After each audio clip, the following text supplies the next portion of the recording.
যখন কোন বান্দা সূরা ফাতিহার একটা করে আয়াত বলে আলহামদুলিল্লাহি রাব্বিল আলামিন, সঙ্গে সঙ্গে আল্লাহ জবাব দিয়ে বলেন হামিদানি আবদি, বান্দা তুই আমার প্রশংসা করলি। আর রহমানির রহিম যখন বলে আল্লাহ বলেন আসনা আলাইয়া আবদি। মালিক ইয়াউমিদ্দিন যখন বলে আল্লাহ বলেন মাজ্জাদানি আবদি। এরপরে যখন বলে ইয়াকা না'বুদু ওয়া ইয়াকা নাস্তাঈন পর্যন্ত যখন বলে আল্লাহ বলেন বান্দারে তুই আমার কাছে কি চাস, প্রাণ খুলে চারে বান্দা।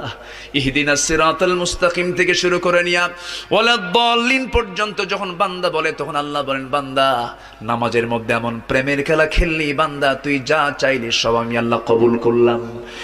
ওই বান্দা যখন রুকুতে যায় আল্লাহ তখন অস্থির হন।